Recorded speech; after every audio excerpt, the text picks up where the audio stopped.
तीर्थ धाम आपके चरणों में, सारे तीर्थ धाम आपके चरणों में, चरणों में। ये गुरुदेव प्रणाम आपके चरणों में, ये गुरुदेव प्रणाम आपके चरणों में।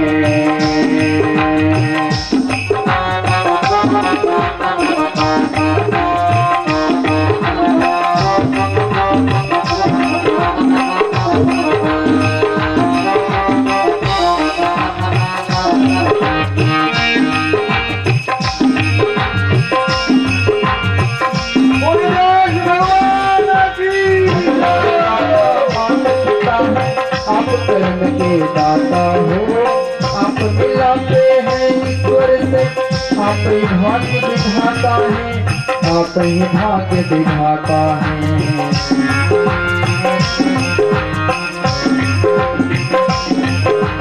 हे गुरु ब्रह्मा हे गुरु विष्णु,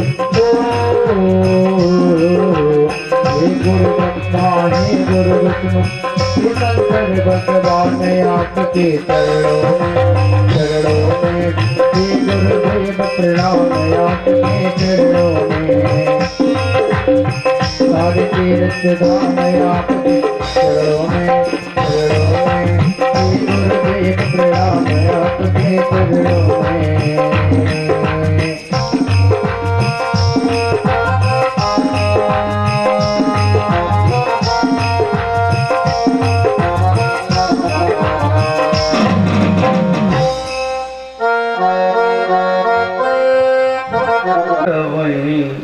श्याम चला जई है आवर चली आरती उठाई,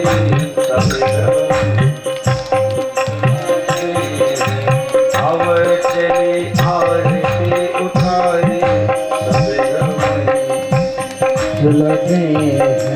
आवर चली आरती उतारी सवेर वही। श्याम चला जई आवे चले आरती उतारे सवेरे चला गए हैं। श्याम चला जई है बलराम चला जई है, श्याम चला गई है बलराम चला गए हैं। श्याम चला जई है बलराम चला जई है, श्याम चला गई है बलराम चला गए हैं। चली जई है विषम पर दुलारी, श्याम चला जई है, जय भगवान दुलारे सवेरे श्याम चला गई है। चली जई है विषम पर दुलारी, सवेर वही श्याम चला जई है। चली जई है विषम पर दुलारी, सवेर वही श्याम चला जई है। चली जई है विषम पर दुलारी, सवेर वही श्याम चला जई है। चले गए कृष्ण के दुलारे सवेरे वही श्याम चला गई है। श्री बाके बिहारी जी की आरती गाऊं, के बिहारी जी की आरती गाऊं, आरती गाऊं प्यारे आपको मनाऊं, आरती गाऊं प्यारे आपको मनाऊं, आरती गाऊं प्यारे आपको मनाऊं, आरती गाऊं प्यारे आपको मनाऊं। हे गिरधर तेरी आरती गाऊं, सवेर वही श्याम चला गई है। हे गिरधर तेरी आरती गाऊं, सवेरे वही शाम चला गए हैं। आवर चली आरती उतारी, सवेर वही श्याम चला गई है। अब चले आरती उतारे सवेरे वही शाम चला गई है। मोर मुकुट माथे पे सोहे, मोर मुकुट माथे पे सोहे, प्यारी बंसी मेरे मन मोहे, प्यारी बंसी मेरे मन मोहे, प्यारी बंसी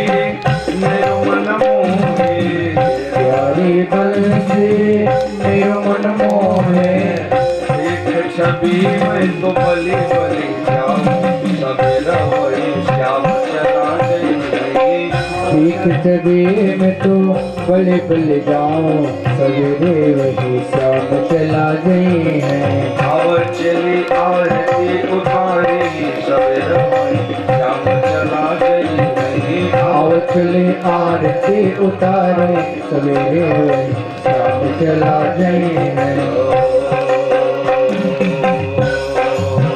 चरणों से निकली गंगा प्यारी चरणों से निकली गंगा प्यारी जिसने सारी दुनिया तारी जिसने सारी दुनिया तारी मैं उन चरणों के दर्शन पाऊं सवेरा वही श्याम चला गई है। उन त्रिलोक दर्शन पाऊं सवेरे वही शाम चला गई है।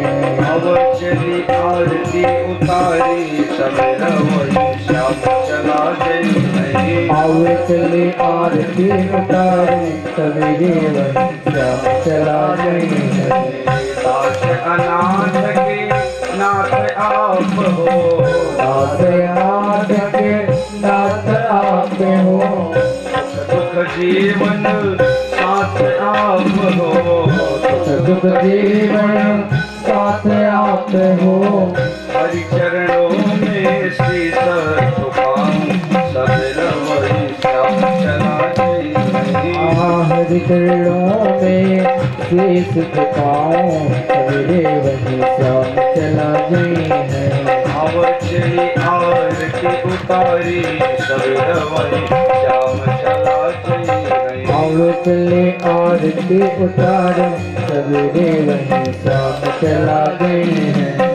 श्री हरिदास के प्यारे तुम हो श्री हरिदास के प्यारे तुम हो मेरे मोहन जीवन धन हो मेरे मोहन जीवन धन हो।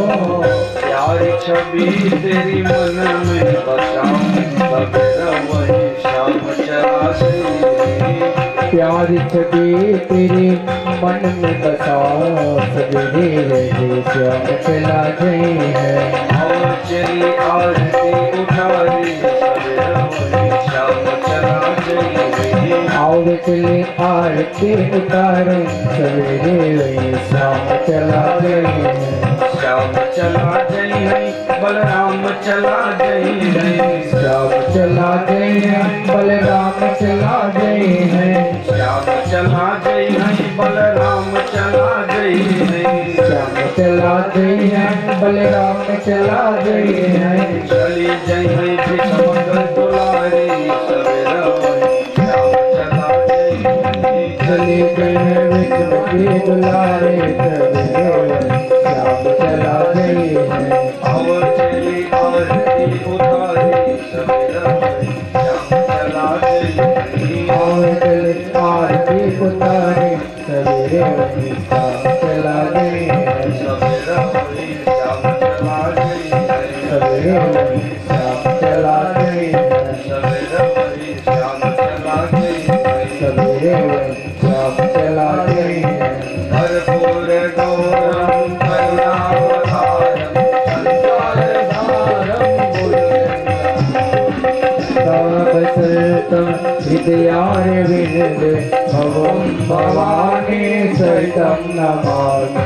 त्वमेव माता च पिता त्वमेव त्वमेव वैद्यो सतता त्वमेव त्वमेव विद्या द्रविणं त्वमेव त्वमेव सर्वं मम देव देव। कायेन वाचा मनसेन्द्रियैव बुद्ध्यात्मनावानुकृतस्वभावा करोति यत् यत् सकलं परस्मै नारायणायेति समर्पयेति नारायणायेति समर्पयेति नारायणायेति समर्पयेति। प्रथम विवाह राक्षस विधि से संपन्न हुआ। ए रुक्मिणी मैया कोई साधारण स्त्री मात्र नहीं है, ये साक्षात लक्ष्मी स्वरूपा है। लक्ष्मी किसकी है? लक्ष्मी सदैव नारायण की है। लक्ष्मी का अगर कोई दूसरा, लक्ष्मी का अगर जो कोई पति बनने का प्रयास करेगा तो उसे सुपाल की तरह रोएगा। लक्ष्मी के मात्र एक पति श्री हरि नारायण है। आप लक्ष्मी के बेटे बन सकते हैं, भाई बन सकते हैं, पिता बन सकते हैं, चाहे जो नाताओं से आप जोड़ सकते हैं, लेकिन पति केवल श्री हरि नारायण है। जो भी अपना समझने का भूल करेगा भगवान ऐसे आके हरण करके लेके चले जाएंगे। बिटिया को भी लक्ष्मी कहते हैं। घर में जब बिटिया होती है उसे भी लक्ष्मी कहते हैं। जब बिटिया सयानी होने लगती है घर में तो हर माता पिता अकुताने लगते हैं कि बिटिया का विवाह कर दिया जाए, नारायण जैसा वर खोजकर बिटिया का विवाह कर दिया जाए। जैसे जैसे बिटिया सयानी होती है हर माता पिता अकुताने लगते हैं।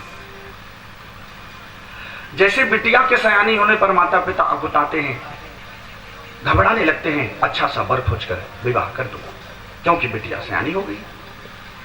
इसी प्रकार धन को भी लक्ष्मी कहते हैं। जैसे बिटिया के सयानी होने पर हर माता पिता अकुताते हैं कि अच्छा सा वर ढूंढकर विवाह कर ले, वैसे ही जब धन रूपी लक्ष्मी आपके घर में बढ़े, तो जब धन रूपी लक्ष्मी आपके घर में बढ़े तो इन लक्ष्मी को भी नारायण को समर्पित करते रहना चाहिए। कैसे? भागवत कथा ज्ञान यज्ञ के माध्यम से, श्री राम कथा यज्ञ के माध्यम से, लक्ष्मी नारायण यज्ञ के माध्यम से। ये जो लक्ष्मी है ना, धन को लक्ष्मी कहते हैं। आज यहाँ जो भी धन लग रहा है नारायण के लिए लग रहा है तो नारायण प्रसन्न होते हैं। चलो मैंने इसे लक्ष्मी दिया, हमारी लक्ष्मी को हमारे पाद पदों में समर्पित कर रहा है। जब धन रूपी लक्ष्मी, जैसे बिटिया सयानी होने पर लोग अकुताते हैं इसका विवाह कर दिया जाए, वैसे धन भी जब घर में बढ़े तो नारायण को समर्पित करते रहना चाहिए। और जो लक्ष्मी का पति मान के बैठता है, धन का अहंकार बहुत जबरदस्त होता है, धन का मद हो ही जाता है। तो जिसे धन का मद होता है, जो लक्ष्मी को नारायण को नहीं समर्पित करते, भगवान कोई कहते हैं देखिए हमारी लक्ष्मी नारायण में कोई श्रद्धा नहीं। सुखदेव जी कहते राजन कोई बात नहीं, जिसकी लक्ष्मी नारायण में श्रद्धा नहीं है तो कोई बात नहीं है, भगवान का एक स्वरूप है दरिद्र नारायण। अगर आपकी श्रद्धा लक्ष्मी नारायण में नहीं है तो कोई बात नहीं, भगवान का एक स्वरूप दरिद्र नारायण है। जैसे गरीबों की सेवा करना, अंधे की सेवा कर देना, लंगड़े हो, गरीब हो, खाने को ना हो, ऐसे लोगों का मदद कर देने से ये दरिद्र नारायण की सेवा है। अगर जो ऐसा भी नहीं करता तो भगवान उसे बीमारी देकर, बलाएं देकर, हॉस्पिटल के माध्यम से लक्ष्मी को अपने पास बुलाए लेते हैं। इन किन विधि से अपने पास लक्ष्मी को बुलाए लेते हैं। जैसे चलने वाला जल निर्मल होता है, जो पानी बहता है वो पानी निर्मल होता है, और जो पानी रुक जाता है उसमें कीड़े पड़ जाते हैं। तो ऐसे जब धन आपके घर में आवे तो दान दक्षिणा धर्मानुष्ठान करते रहे ताकि आपका धन निर्मल रहे। धन आने पर धन के साथ साथ नाना प्रकार के बलाएं भी आती हैं। लक्ष्मी को अर्थ कहते हैं। इसी अर्थ के चक्कर में अयोध्या में सब कुछ उथल पुथल हो गया, जबकि अयोध्या का एक नाम अवध है। अवध का मतलब जहां पर किसी का वध न हो उसका नाम अवध है। अयोध्या में दो चीज की कमी थी, औषधालय और न्यायालय। वहां पर कोई बीमार नहीं होते थे, वहां किसी से लड़ाई झगड़ा नहीं होता था। औषधालय और न्यायालय वहां नहीं था। क्यों? दैहिक दैविक भौतिक तापा, राम राज्य काहू नहीं व्यापा। राम जी के राज्य में ये सब नहीं था, ये तो अब हुआ है। तो कहने का मतलब जैसे बिटिया सयानी होती है, अवतारने लगते हैं गृहस्थ वाले, वैसे धन भी जब बढ़े तो जैसे बिटिया का विवाह अच्छे से वर ढूंढ करते हैं, वैसे जब धन आवे तो धन की शोभा धर्म है। प्रथम सेवा धन की धर्म है।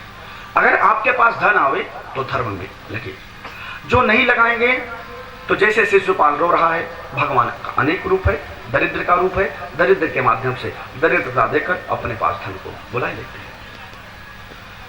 बोल द्वारकानाथ भगवान की जय हो। सुखदेव जी कहते राजन, भगवान द्वारकानाथ के और भी अन्य विवाह हुए हैं, अगर इनका विस्तार से चर्चा किया जाए तो कभी पूरा नहीं हो सकता, सूत्रात्मक चर्चा हो सकती है। आइए हम लोग भी सूत्रात्मक कथा सुन लेते हैं।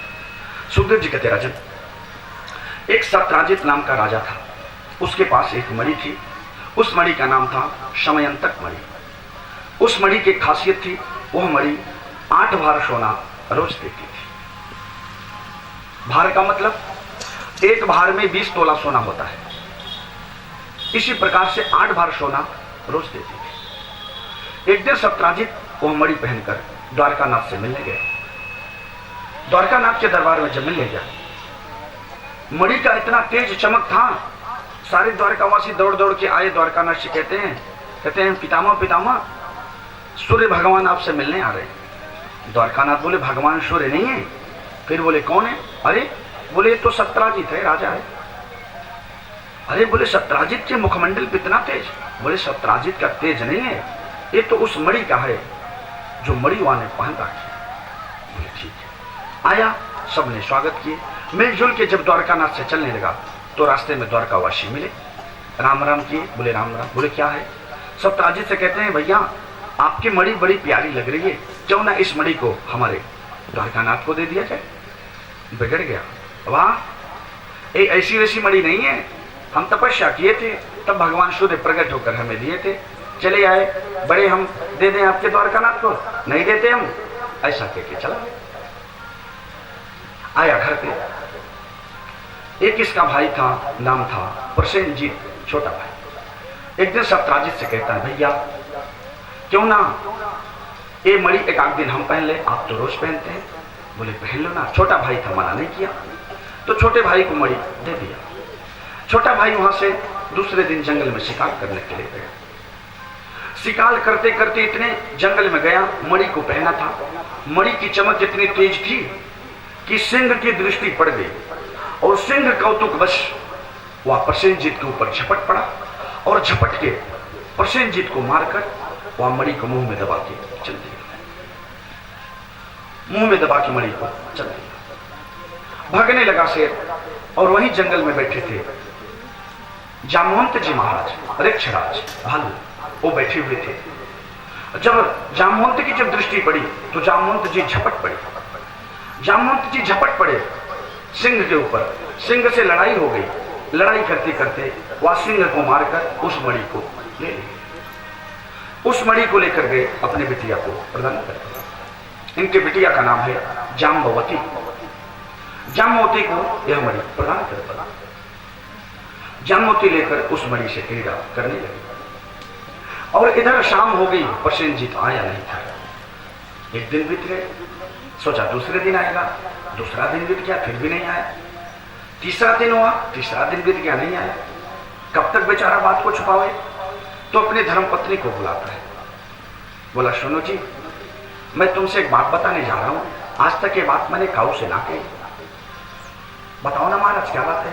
बोले अरे ऐसी वैसी बात नहीं है, आज तक ये बात मैंने काऊ से ना कही, आज मैं तो से कह रही हूँ, काऊ से ना कही हो।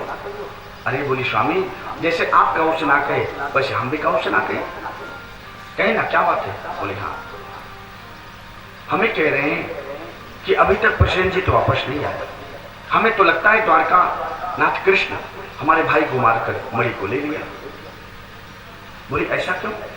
बोले ऐसा इसलिए क्योंकि जब मैं द्वारका में गया था तो द्वारकावासी कह रहे थे मणि को दे दो, हमने देने से मना किया। हो सकता है हमारा भाई पहन के गया होगा, अकेला पाकर मार के ले लिया हूं। देखिए हमारे पास कोई सबूत नहीं है, लेकिन विश्वास है क्योंकि उनके द्वारकावासी हमसे मणि को मांग रहे थे। ये बात अभी किसी से कहना मत, हमारे पास अभी इसका कोई प्रमाण नहीं है। बोले ठीक है किसी से ना। मना कर दिया। अब एक दिन बीता, 2 दिन बीता, 3 दिन बीता, 4 दिन बीता। अब वो बेचारी से कब तक बात बचे? अच्छा माताओं का एक स्वभाव होता है, जो चीज मना कर दो कि ये चीज मत करना, ये किसी से मत कहना, जब तक वो बात किसी से ना कह ले तो उनको पेट में नासूर हो जाता है, तबीयत खराब होती चली जाएगी। जब तक अपने पेट की बात किसी से ना कह लेंगे तब तक भोजन पचने वाला नहीं है। कब तक संभाले? उसके पेट में दर्द होने लगा, नासूर होने लगा। 3-4 दिन बीत गए। वो भी जाकर अपने सहेली के पास एक दिन गई। इसकी सहेली कहती है, बहना आज तेरा मुखड़ा बहुत उदास है, क्या बात है? बोली नहीं नहीं ऐसी कोई बात नहीं। बोले नहीं कुछ तो बात है, मुखड़ा जो आपका उदास है। बोले नहीं ऐसी कोई, बोले नहीं कोई तो बात है, बताओ ना। बोले हाँ बहना एक बात है, वो बात मैं तुमसे बताने जा रही हूँ। आज तक वो बात मैंने काहू से ना बताई, किसी से कही हो ना। अरे बोली बहना जैसे तू किसी से ना की, उसे हम किसी से ना कहूं, बताना क्या बात है। तो पूरा वृत्तांत उसको अपने सहेली को बताएगी और मना कर दी किसी से कहना मत। अरे बोली जैसे तू किसी से ना की, उसे हम भी ना कहें। तो 1 दिन बीता, 2 दिन बीता, 3 दिन 4 दिन बीत गए। कब तक वो बेचारी संभाले? सुखदेव जी कहते राजन वो भी जाकर अपने सहेली से कही और उसकी सहेली भी जाकर अपने सहेली से कही, उसकी सहेली जाकर अपने से कही। सुखदेव जी कहते राजन करण करणे जपन जना, कानों कान ये बात फैल गई, जाकर द्वारकानाथ के दरबार में पहुंच गई। द्वारकानाथ को लगा है मैंने चोरी भी नहीं की, हमें इतना कलंक लग गया, अब इस कलंक को हम मिटाए कैसे? खैर कोई बात। अक्रूर आदि को साथ में लिए मणि का अन्वेषण करने के लिए चल दिए, इस कलंक को कैसे मिटाया जाए। जाते जाते जब जंगल में गए तो प्रसेनजीत मरा हुआ मिला, लेकिन मणि का कहीं अता पता नहीं चला। उस मणि के अन्वेषण के लिए जब आगे बढ़े तो शेर के पंजे के निशान दिखाई पड़े, तो शेर के पंजे के निशान से चलने लगे। देखते देखते जब आगे बढ़े तो आगे शेर भी मरा मिला, लेकिन मणि कहीं नहीं। अब आगे ऋक्षराज भालू के पंजे थे, उसके सहारे वहां से चल दिए। चलते चलते चलते चलते आगे चले गए तो वह पंजे का निशान भालू का एक गुफा में गया था। उस गुफा के पास जाके खड़े हुए अपने अक्रूर आदि उद्धव को कहते हैं सुनो तुम लोग यहीं खड़े रहियो, हम गुफा में जा रहे हैं, 12 दिन तक अगर वापस ना आए तो तुम सब यहां से चले जाओ। अक्रूर बोले अरे सरकार इसमें मत जाओ। भगवान बोले अरे तुम हमें भूल गए अक्रूर जी? अरे बोले नहीं सरकार आप कौन भूल सकता? नहीं बोले ठीक है जाओ। तो द्वारकानाथ अंदर गए। जैसे गुफा में प्रविष्ट हुए उस मणि का प्रकाश आने लगा। उस मणि के प्रकाश को देखते देखते द्वारकानाथ को लगा ये मणि अंदर ही होगी। जैसे अंदर गए तो मणि दिख पड़ी और जामवती हाथ में लेकर खेल रहे थे, क्रीड़ा कर रहे थे। जामवती की दृष्टि पड़ी, द्वारकानाथ को चिल्ला पड़ी अरे पिताजी बचाओ, देखो गुफा में कौन आ रहा है। जामवती जी एक बार तो अनदेखा कर दिया। जैसे द्वारकानाथ और करीब पहुंच गए जामवती के, अरे बोली पिताजी तो चला रहा है हमारे गुफा में बिना परमिशन का, कौन है? जब ऐसा बोली तो कौतुकवश जामवंत जी द्वारकानाथ के ऊपर कूद पड़े और कूद के एक मुका जड़ दिए। जब एक मौका जड़ दिए तो द्वारकानाथ भी देर नहीं किए, जामवंत को पटक के 2 मौका ये भी जड़ दिए। क्या था? मुखा मुखी शुरू हो गया। सुखदेव जी कहते राजन 27 दिन तक यह युद्ध चलता रहा। द्वारकानाथ को लगा ये हमें पहचान नहीं पाएगा, तो 28वें दिन उठा के पटक दिए। उठा के पटकने के बाद इतने मुक्के मारे जामवंत को, जामवंत की सारी नस नस ढीली हो, पहचान गए, चरणों में गिर गए। अरे बोले भगवान पहचान गया, हमारे प्रभु के सिवा हमें कोई मार नहीं सकता।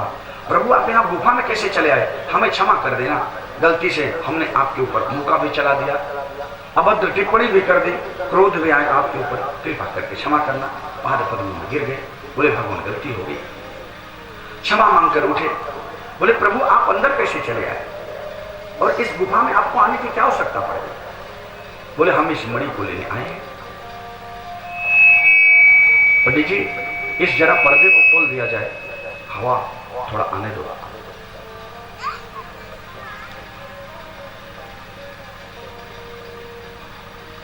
पर्दे जरा खोल दो बेटा।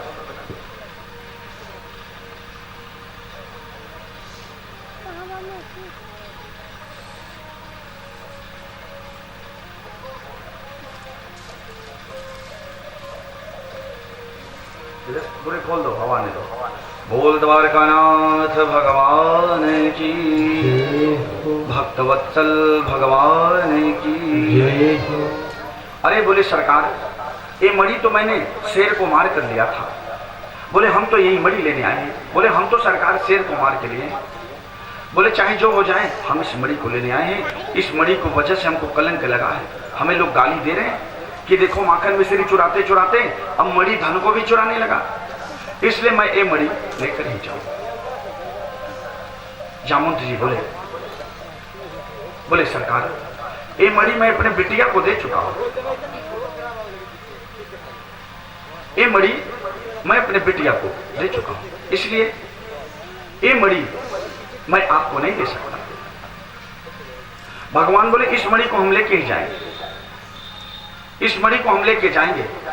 जामवंत बोले हम तो अपनी बिटिया को दे चुके हैं। भगवान बोले चाहे जो हो जाए हम इस मणि को लेके जाएंगे। जब जिद पे अड़ गए तो जामवंत बोले एक उपाय है भगवान। बोले क्या है?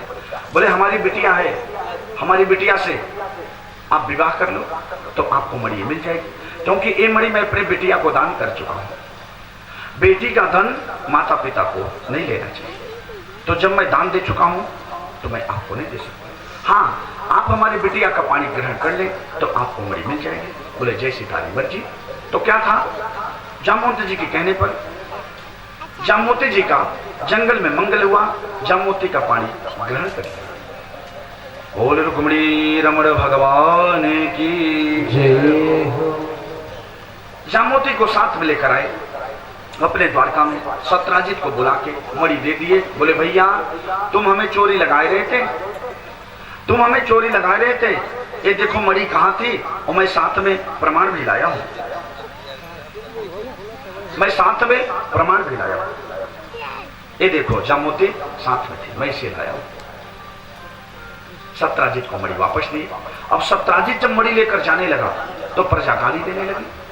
बोली देखो तो सत्राजित को, द्वारकानाथ को चोर कह रहा था। अरे द्वारकानाथ को के दरबार में काय बात की कमी है जो चोरी करेंगे? और क्यों चोरी करेंगे? उनको तो सब कुछ गजा, चोरी क्यों करेंगे? बड़ा दुष्ट है, अभागा है, द्वारकानाथ को चोर कह रहा था। अब प्रजा की भाषा 2 मिनट में बदल गई, गाली देने लगी। इतना चारों तरफ इसे गाली मिला के परेशान हो गया। एक दिन द्वारकानाथ के पास पहुंच गया। बोला सरकार हम एक निवेदन लेके आए। बोले क्या? बोले प्रजा मुझे गाली दे रही है और ये अपमान वाला जीवन हम नहीं सह सकते, हम तो मर जाएंगे। बोले भैया जब कर्म तुम किए हो तो मैं क्या करूं? बोले नहीं सरकार, आप चाहे तो कुछ हो सकता है। बोले क्या? बोले हमारी एक बिटिया है, अगर आप उससे विवाह करके अगर हमारे रिश्तेदार बन जावे तो कोई मुझे गाली भी नहीं देगा। बोले ठीक है, जैसी थारी मर्जी। तो सत्राजित के कहने पर भगवान बारात लेके गए। सत्राजित की बिटिया का नाम है सत्यभामा। सत्यभामा का पानी ग्रहण किए। जब विदाई में वह मणि भी सत्राजित देने लगा। भगवान बोले नाना भैया ये मणि हम नहीं लेंगे, ये मणि हमको नहीं चाहिए। अभी प्रजा की भाषा बदल जाएगी, अभी 2 मिनट में फटाफट गाली देना प्रारंभ कर देगी। 2 मिनट में भाषा बदलेगी, कहेगी देखो तो मणि के चक्कर में अब सत्यभामा से विवाह भी कर लिया। नहीं भैया हमको मणि नहीं चाहिए, ये मणि तो अपने पास रख। सत्राजित बोला सरकार ये धन मैं अपने बेटिया को दे चुका हूं और बेटी को दिया हुआ धन कभी भी माता पिता को लेना नहीं चाहिए, इसलिए मैं नहीं ले सकता। भगवान बोले हम तो नहीं ले जाएंगे, इसे अपने पास रखो। बोला हम दे चुके हैं तो हम भी नहीं रह सकते, आप इसे साथ लेके जाओ। बोले ठीक है, अगर तुम्हारी ज्यादा जिद है तो हम इसे साथ तो नहीं ले जा सकते, लेकिन इस मणि को तुम अपने पास रखो। इस मणि से जो 8 बार सोना रोज निकलेगा हमारे घर रोज का रोज पहुंचाते हैं। बोले ठीक है।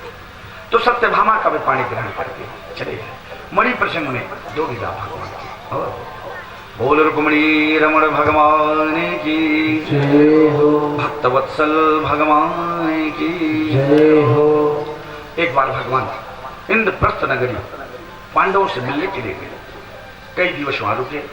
एक दिन अर्जुन के साथ जमुना जी के तीरे घूमने के लिए गए थे। घूमते घूमते एक जगह ऐसा दृश्य देखे कि एक युवती जमुना के किनारे बैठकर तपस्या कर रही थी। द्वारकानाथ की दृष्टि पड़ी। अर्जुन से बोले अर्जुन आज तक मैंने तपस्वी तो बहुत देखे, लेकिन तपस्वी हम पहली बार देख रहे हैं। जरा जाके पता करो तो काय के लिए तपस्या कर रही है, क्या बात है? अर्जुन गए, पूछे देवी जी आप कौन है? काय के लिए तपस्या कर रही है? तो देवी अपना परिचय बताती है। बोले भैया, अहम देवस्य सवितुः दुहिता पतिमीच्छति विष्णु वरेण्यं वरदं तपः परममाश्रितः तपः परममाश्रितः। अहम देवस्य सवितुः, मैं सविता की दुहिता हूं, सूर्य की पुत्री हूं, हमारा नाम कालिंदी है महाराज। तो बोले काय के लिए तपस्या करें हो? कालिंदी कहती हैं विष्णु वरेण्यम वरदम, हम द्वारकानाथ को वर रूप में पाना चाहते हैं, तपः परममाश्रितः, इसीलिए मैं तपस्या कर रही हूं। अर्जुन गए द्वारकानाथ से, बोले सरकार आपकी बृहस्पति बड़ी जोरदार चल रही है। बोले क्यों, क्या बात है? बोले ये देवी भी आपको पाने के लिए तपस्या कर रही है। बोले चलो परिचय कराओ। बोले चलो। अर्जुन परिचय कराएं और कालिंदी का भी भगवान पाणी ग्रहण कर लिया। बोल रुक्मिणी रमण भगवान की जय हो। एक थे राजा बिंद और अरविंद नाम के दो राजा थे। इनकी एक बहन थी, नाम था मित्रवृंदा। ये दोनों भाई अपनी बहन का विवाह राजनीतिक लाभ पाने के लिए दुर्योधन से करना चाहते हैं, लेकिन मित्रवृंदा चाहती है कि हमारा विवाह द्वारकानाथ से, लेकिन भाई नहीं चाहते, बेचारी क्या बोले। तो भाइयों ने दुर्योधन से रिश्ता पक्का कर दिया। जिस दिन स्वयंवर था द्वारकानाथ को भी बुलाया गया था, द्वारकानाथ पर आए थे और इधर मित्रवृंदा वरमाला लेकर जा रही थी दुर्योधन को पहनाने के लिए। दुर्योधन से पहले द्वारकानाथ का सिंहासन था, द्वारकानाथ पहले मिल गए और उन्हीं के कंठ में माला डाल देती। भाइयों ने विरोध किया और राजा लोग तलवार लेके खड़े हुए। सुखदेव जी कहते राजा, जब विरोध हुआ तो जैसे रुक्मिणी का हरण करके ले गए थे, आज मित्रवृंदा का भी हरण करके ले चले गए। बोल द्वारकानाथ भगवान की। एक थे राजा नग्नजीत, इनकी बिटिया थी, नाम था सत्या। इस राजा के पास 7 बैल थे, सांड, बड़े मोटे मोटे बड़े बलवान थे। और राजा का एक शर्त था। क्या शर्त था? जो भी हमारे 7 बैलों को एक रस्सी में बांध देगा, उसी से मैं अपने बेटिया का विवाह कर दूं। जो बेचारा राजकुमार शर्त सुने, चल दे।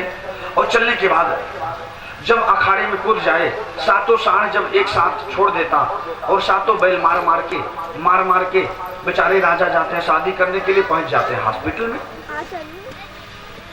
यह बात कितने राजा बेचारे हॉस्पिटल में पहुंच गए। लेकिन एक दिन यह बात द्वारकानाथ को पता चली। जब द्वारकानाथ को पता चली तो द्वारकानाथ पहुंचे। जैसे अखाड़ा में पहुंचे, 7 बैलों को एक साथ छोड़ दिया। जब 7 बैल एक साथ छूट गए तो द्वारकानाथ अपने ही रूप को 7 रूपों में प्रकट करके एक रस्सी में 7 बैलों को बांधकर सत्या नाम की कन्या का भी पाणी ग्रहण कर लिया। बोल रुक्मिणी रमण भगवान की जय हो। भक्तवत्सल भगवान की जय हो। कितने विवाह हुए आप लोग गिनते रहिए भैया, कथा सुने। माता लोग बताइए कितने विवाह हो गए,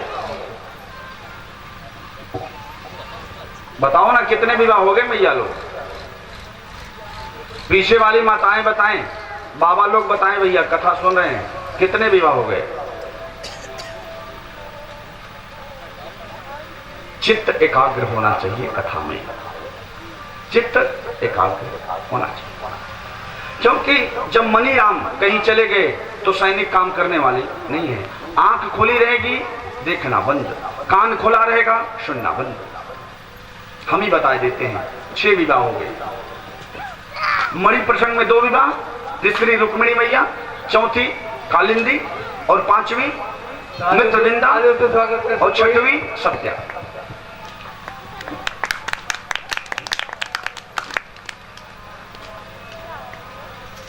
बोल भक्तवत्सल भगवान की जय। तो इस तरह से भगवान के 6 विवाह। 7वां विवाह, एक भगवान की बुआ थी, नाम था श्रुति कीर्ति। इनकी एक बिटिया से नाम था भद्रा। श्रुति कीर्ति भगवान से बहुत प्यार करती है, बहुत प्रेम करती है। एक दिन श्रुति कीर्ति को लगा, भगवान की बुआ को लगा, अगर द्वारकानाथ अगर हमारे रिश्तेदार बन जाएं, अगर हमारे रिश्तेदार बन जाएं तो हमारा प्रेम और प्रगाढ़ हो जाएगा। एक दिन प्रस्ताव रखी, द्वारकानाथ निकाल लिए और भद्रा नाम की कन्या का भी पाणी ग्रहण कर लिया। एक कन्या का नाम था लक्ष्मण। इनके पिताजी शर्त रखते, क्या? ऊपर घूमती हुई लक्ष्मी, ऊपर घूमती हुई जो मछली है, जो नीचे प्रतिबिंब में देखकर एक लक्ष्य में जो भेदन करेगा, मैं अपनी बिटिया का विवाह उसी से कर दूंगा। कितने राजा आए गए, कोई नहीं कर पाए। वहीं से कहीं द्वारकानाथ गुजर रहे थे तो द्वारकानाथ को जैसे पता चले प्रविष्ट हुए और संकल्प मात्र से उस जो लक्ष्य था, संकल्प मात्र से एक लक्ष्य में उस लक्ष्य का भेदन कर दिए और लक्ष्मण नाम की कन्या का पाणी ग्रहण कर लिए। इस तरह से भगवान के 8 विवाह संपन्न हो गए। बोल रुक्मिणी रमण भगवान की जय हो। एक थी, इस तरह से भगवान के 8 विवाह पूरे हो गए। सुखदेव जी कहते राजन, 8 विवाह तो भगवान के भिन्न भिन्न हुए हैं, लेकिन एक ही दिन में भगवान के 16,100 विवाह एक ही बार में हुआ। चौंके, अरे बोले गुरुदेव कहां कहां बारात लेके गए थे, कैसे पहुंच गए? समझ में नहीं आया, जरा बताओ तो कैसे हुआ? तो बताने को बोले सुनो। प्राग ज्योतिषपुर का रहने वाला एक नरकासुर नाम का दैत्य है, जो कि प्राग ज्योतिषपुर का रहने वाला है, वहां का राजा है। इसका दूसरा नाम भौमासुर है। भूमि पुत्र होने के नाते भौमापुर, इसका दूसरा नाम भौमासुर है। ये प्राग ज्योतिषपुर का राजा है। इसके राज्य की एक खासियत है, क्या? इसके राज्य में 3 तरफ बहुत बड़ा खाई है। उस खाई में बहुत गहरा जल है।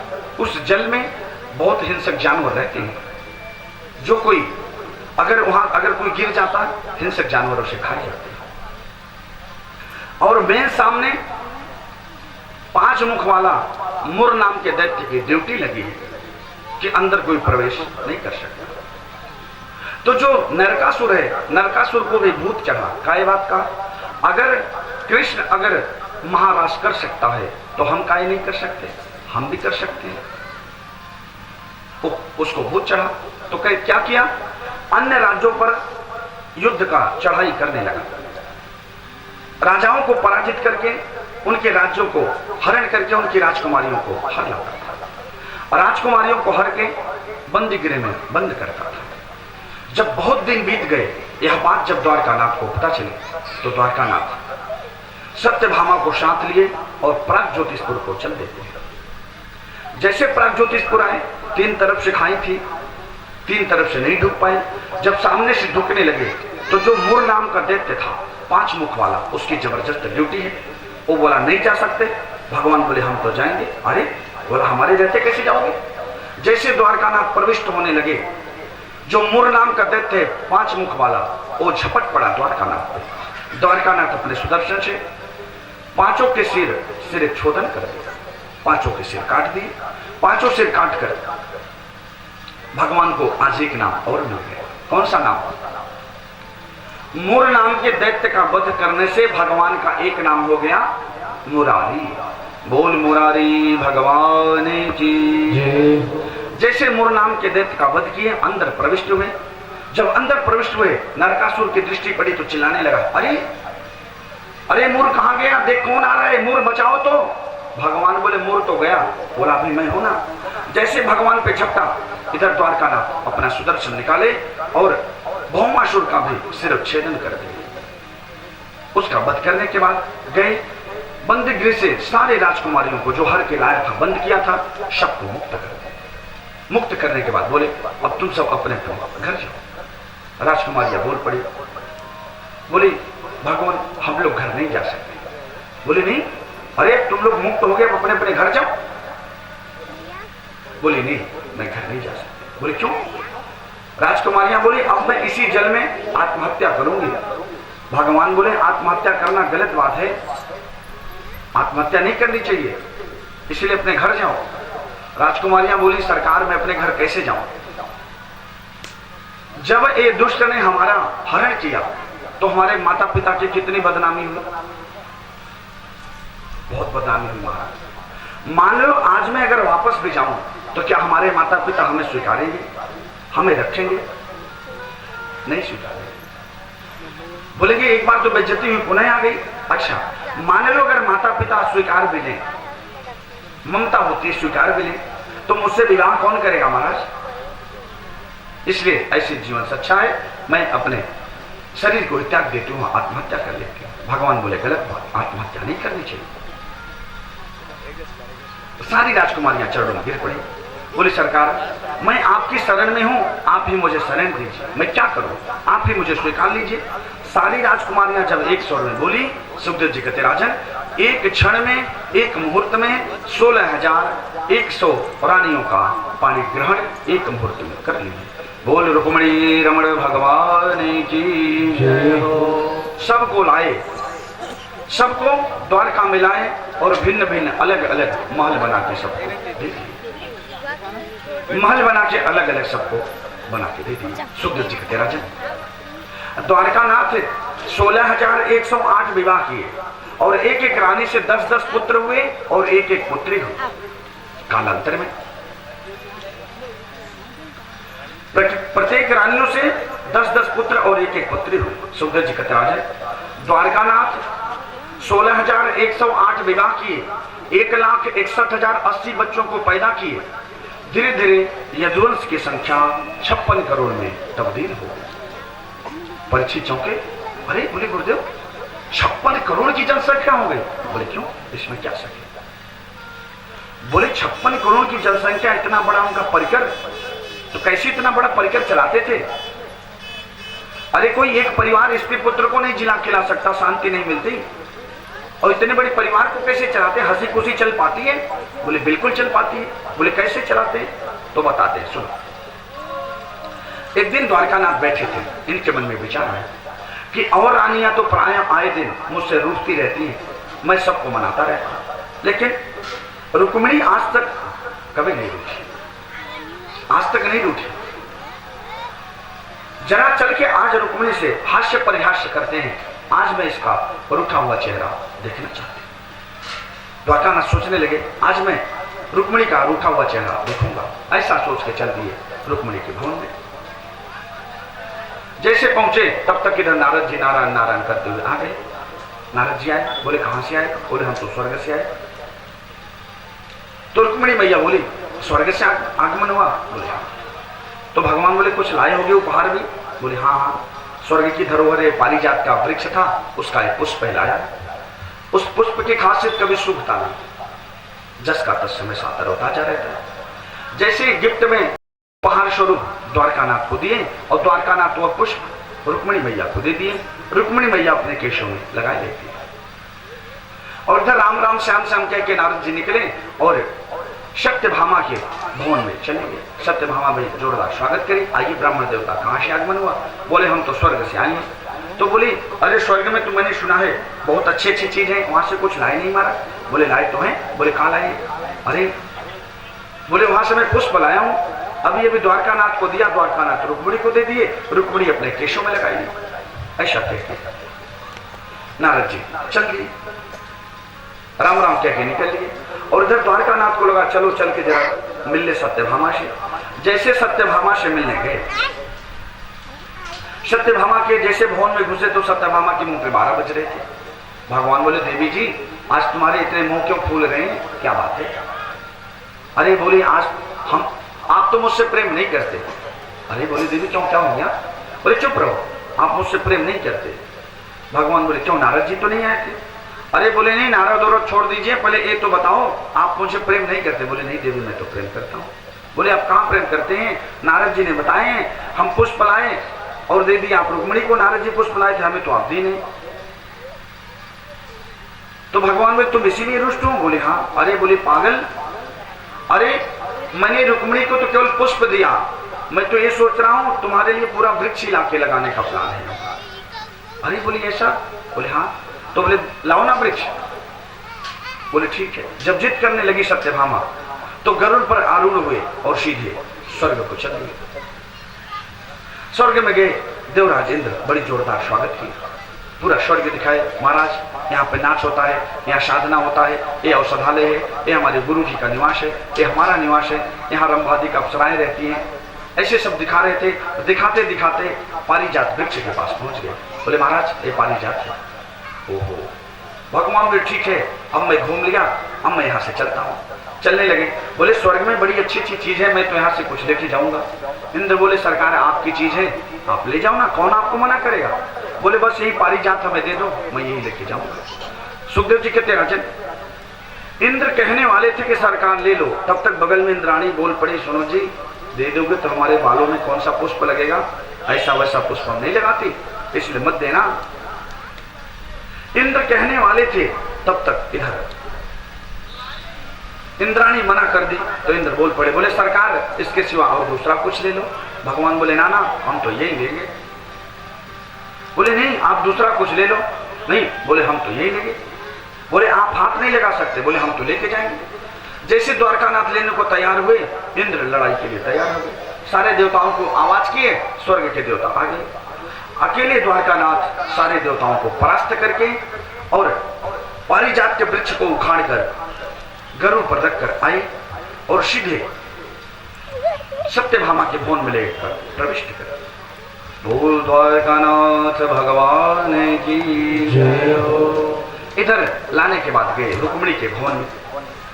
रुक्मिणी से कहते देवी जी एक बात बोलो। बोले बोलो ना सरकार। भगवान बोले तुमने मुझसे विवाह करके अच्छा नहीं किया रुक्मिणी, क्योंकि तुम्हारे भाई माता पिता तो बर रूप में हमें ढूंढे नहीं, हमें तो बर रूप में ढूंढे नहीं, तो अभी भी कुछ बिगड़ा नहीं, तुम अपने घर चली जाओ, कोई बात नहीं। रुक्मिणी मैया सोचने लगी राम राम, 10-10 बच्चे हो गए, 10-10 बेटों के बाप बन गए, अभी कहते चले जाओ, मैं कहां जाऊं। द्वारकानाथ बोले अरे देवी तुम तो एक राजकुमारी हो, राजकुमारी का विवाह राजकुमार से होना चाहिए। मैं तो जब कहते चले गए, रुक्मिणी मैया कुछ बोली नहीं। अब भी चुप रहे, अब भी चुप रहे, फिर भी नहीं चुप हुए। द्वारकानाथ कहते हैं देवी जी अब भी कुछ नहीं बिगड़ा है, तुम चली जाओ, हमारी तुम्हारी जोड़ी नहीं बनती। जब ऐसा बोले तो रुक्मिणी मैया को सुनते सुनते मूर्छा आएगी। जब मूर्छा आएगी, द्वारकानाथ के 2 हाथ थे, 2 हाथ प्रकट कर लिए, अपने चारों हाथ से 2 हाथ से पकड़ लिए और एक हाथ से पंखा करने लगे और एक हाथ से पानी छिड़कने लगे।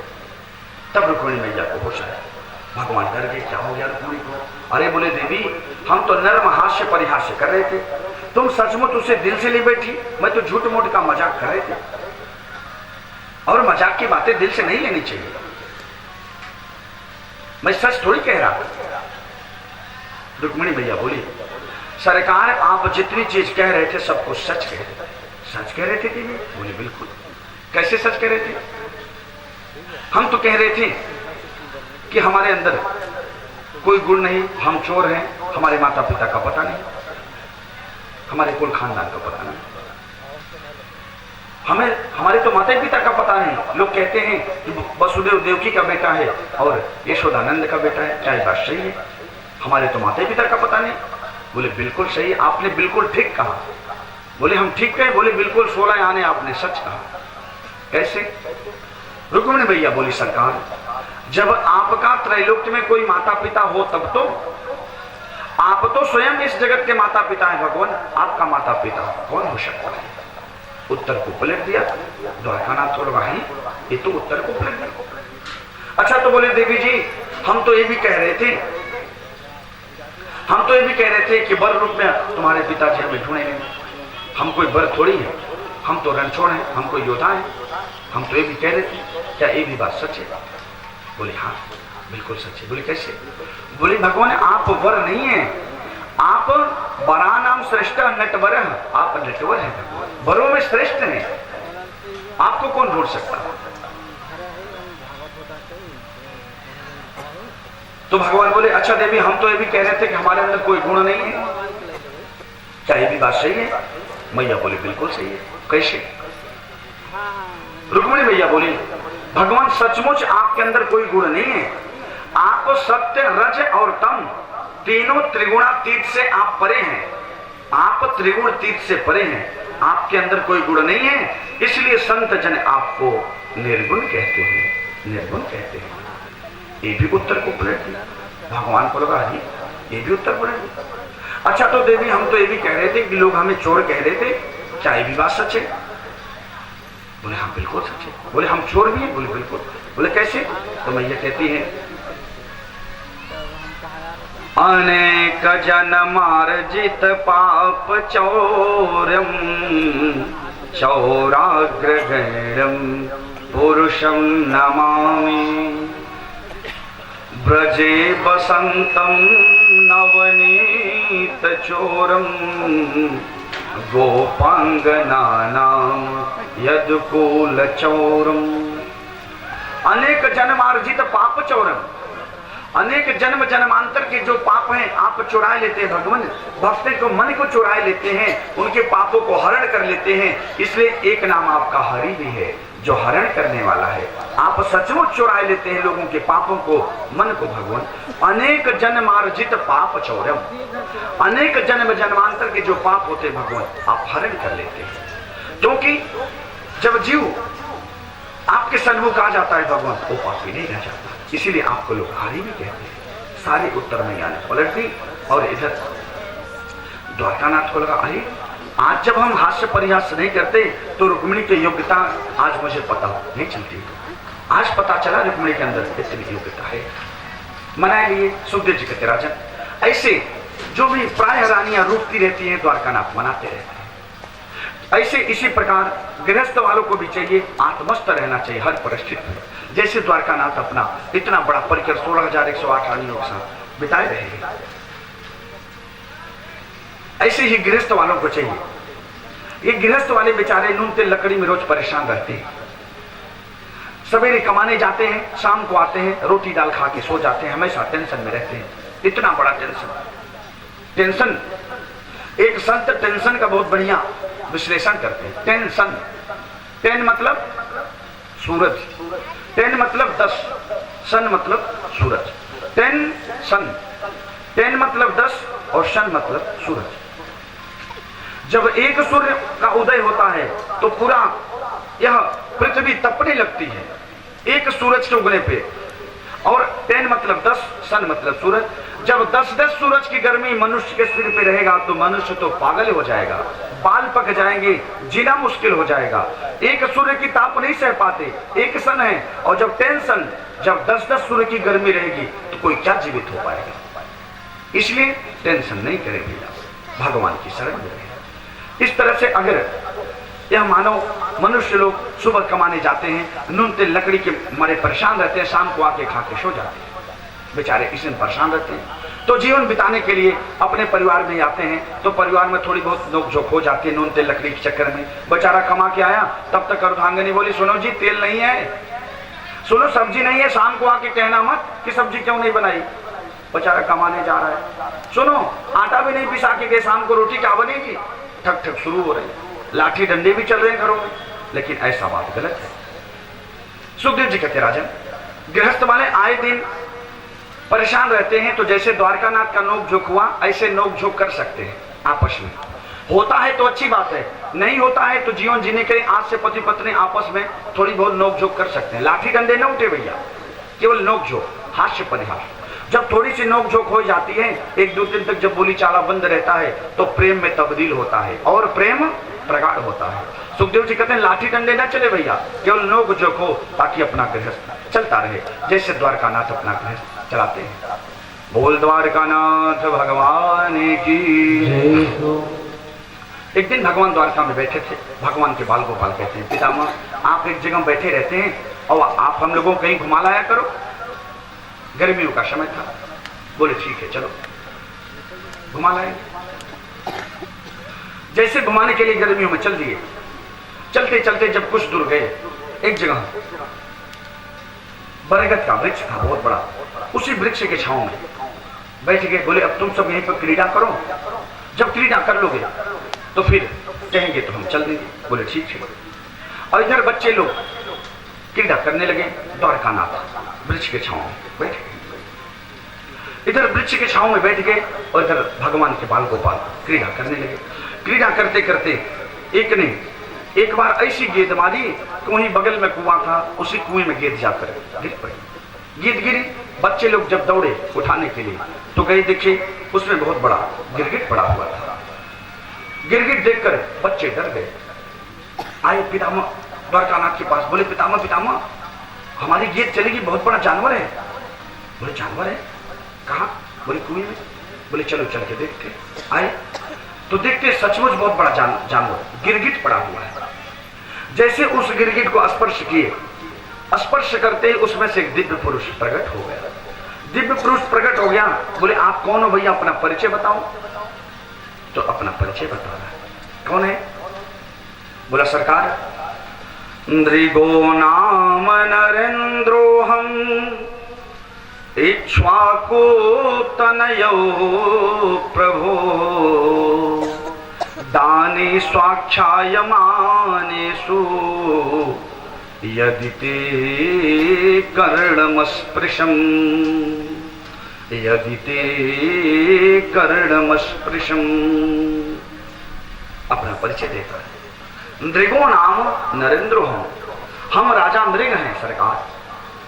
इक्ष्वाकु तनयो प्रभो, मैं इक्ष्वाकु का बेटा हूं नृग। हमें आप नहीं जानते? भगवान बोले हम तो नहीं जानते। अरे बोला हमें सब जानते, आप नहीं जानते? बोले हम तो नहीं जानते।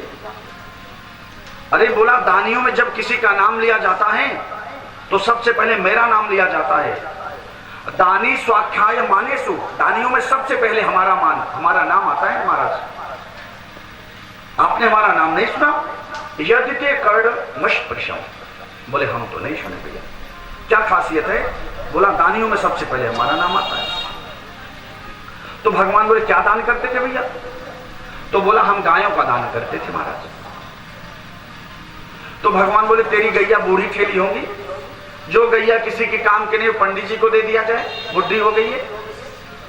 पंडित जी लोगों को ऐसे तो दान दिया जाता है, ऐसे कपड़े दे दो जो पहन ना पावे, ऐसी गाय दे दो जो दूह ना पावे, ऐसा अनाज दे दो कि जो पाई पाई कीड़े होते हैं उनके पूरे मकान में पहुंच जाए। जो काम किसी का नहीं वो पंडित जी को दे दिया। तो भगवान बोले ये बूढ़ी ठेली गैया तो दिया होगा? बोला ना ना महाराज बूढ़ी ठेली गैया नहीं। फिर कौन सी गैया? तो परिचय देता है।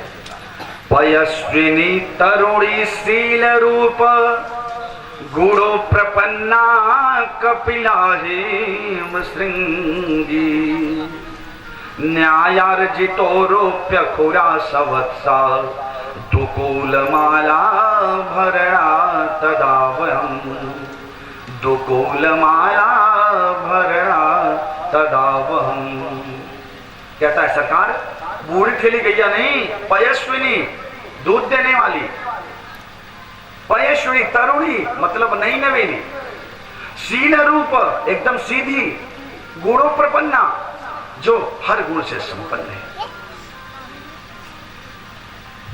जो पहला बछड़ा देती है नई नवीली गाय में दान करता हूं महाराज। तो भगवान बोले ठीक है तो तेरी जर्सी गाय होगी? बोला नहीं महाराज जर्सी गाय नहीं है। फिर कौन है? बोला गुणो प्रपन्ना कपिला हेम श्रृंगी। महाराज मैं देसी गायों का दान करता हूं। कपिला हेम श्रृंगी बिल्कुल कपिला श्यामा गाय, देसी गाय।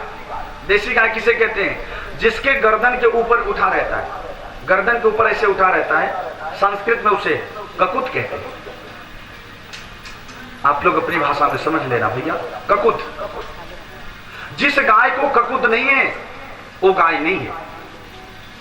जिस गाय के गर्दन पे उठा नहीं है वो गाय नहीं है। जर्सी गायों का दूध हो, घी हो, दधी हो, कुछ भी हो, भगवान उसे अर्पण करने वाले नहीं है। और ना तो कभी चढ़ाएं भैया, नहीं तो विस्फोट हो जाएगा। तो भगवान बोले तेरी जर्सी गाय? बोले ना ना सरकार एकदम देशी गाय। अच्छा आजकल के लोग घरों में गाय तो रखते हैं महाराज। हम लोगों से काफी लोग कहते हैं गुरुजी हमारे घर में 5 गैया हैं, अब पता लगी 5 में से 4 पांचों के पांचों जर्सी है, 10-10 लीटर दूध के लिए रखे हैं ताकि दूध बेचे 50 लीटर हो।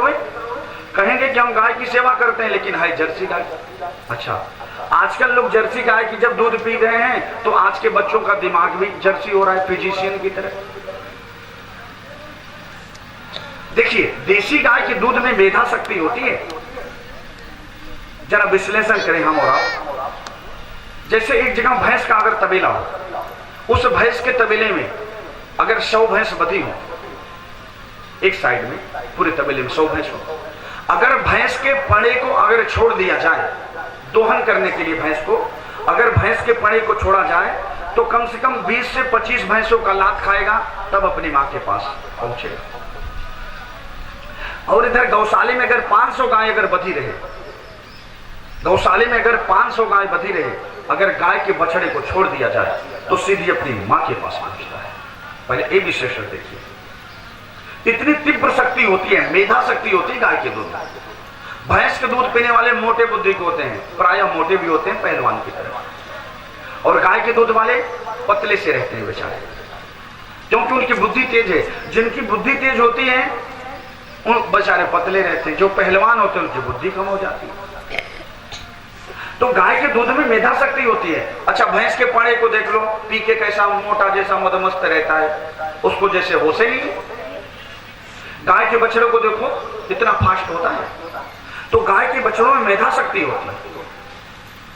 तो गाय का अगर जिसको अपनी बुद्धि बढ़ानी हो, बुद्धि तेज करनी हो, प्रखर करनी हो, तो गाय का दूध, देसी गाय का दूध। तो भगवान बोले ठीक है, जब तेरी देसी गाय थी तो तेरा धन 2 नंबर का होगा। बोले नहीं सरकार, धन हमारा 2 नंबर का नहीं। फिर कैसा है? बोला सरकार, न्यायार्जितो रूप्य खोरा सवत्सा। न्यायार्जितो, जो न्याय प्रिय धन आता है, धर्म के धन से मैं गायों का धन करता हूं सरकार। अब ऐसे नहीं है। और रूप्य खुरा सवत्सा, उनकी खुर में चांदी मड़वाता हूं सरकार, उनके सींग में सोना मड़वाता हूं। दुकूल माला भरड़ा तदावहम, विधिवत सोने से सींग और चांदी से खुर को मड़वाकर वेद पाठी ब्राह्मण को दान करता था, जो 1 नंबर के ब्राह्मण है। ब्राह्मण किसे कहते हैं? वेद जानादि ब्राह्मणा, जो वेद को जाने उसे ब्राह्मण कहते हैं। किसी के ब्राह्मण कुल में जन्म लेने से कोई ब्राह्मण नहीं होता, ब्राह्मण का कर्म होना चाहिए, ब्राह्मण का कर्म होना चाहिए।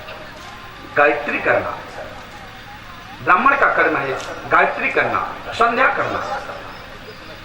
वेद जानादि ब्राह्मण, ब्राह्मण के घर जन्म लेने से कोई ब्राह्मण नहीं होता, ब्राह्मण का कर्म होना चाहिए। किसी का उम्र 100 साल हो गया, हमारे शास्त्रों में उम्र कोई माने नहीं रखती, साधना श्रेष्ठ होनी चाहिए। सुखदेव महाप्रभु की उम्र कितनी है? 16 साल। सूत जी महाराज सौनकादि ऋषि से उम्र में छोटे हैं। जिसकी जैसी साधना वैसी उसकी श्रेष्ठता होती है। बोला महाराज, हम 1 नंबर वेद पाठी ब्राह्मण को दान करता था। तो भगवान बोले जब तेरा सब कुछ ठीक था, जब तेरा सब कुछ ठीक था, माताओं से निवेदन है कृपया कथा में आई है तो कथा सुने, चर्चा न करें। कल के बाद खूब आप लोग जो कुछ पेट में अभी तक रह गया होगा, नहीं बचा होगा, करड़े जपन जना, कल से आप लोग बात करना। कृपा करके पहले कथा सुनिए। बोल द्वारकानाथ भगवान की जय हो। तो इधर भगवान बोले जब तेरा सब कुछ अच्छा था तब तो गिरगिट काय को हो गया, चल तू अब ये बताइए। बोला सरकार, एक समय की बात है, बड़ी सावधानी से प्रसंग को सुनना आप लोग। एक समय की बात है, मैं गायों का दान रोज करता था। हमारी गाय में एक नस्ल की गाय थी हमारे गौशाला में, और असंख्य गायों का दान मैं रोज करता था, कोई संख्या नहीं थी। भगवान बोले कितने गायों का दान किया? सोई हंसने लगा। वाह सरकार, आप ऐसा पूछते हैं कि यावत्या सिकता भूमि यावत्या दिवितार का, यावत्या सिकता भूमि। अगर कोई किसी से पूछे भैया अगर बारिश हो तो कितने बूंद बारिश हो, कोई बता सकता है? यावत्या दिवितार का, आकाश में कितने तारे हैं कोई बता सकता है? नहीं बता सकता। वैसे मैं असंख्य गायों का दान किया हूं सरकार। तो बोले जब तू सब कुछ किया तो गिरगिट काय को हुआ? तो बता रहा है सरकार, सुनो। हमारे गौशाले में एक नस्ल की ही गाय थी सब, मैं असंख्य गायों का दान रोज करता था।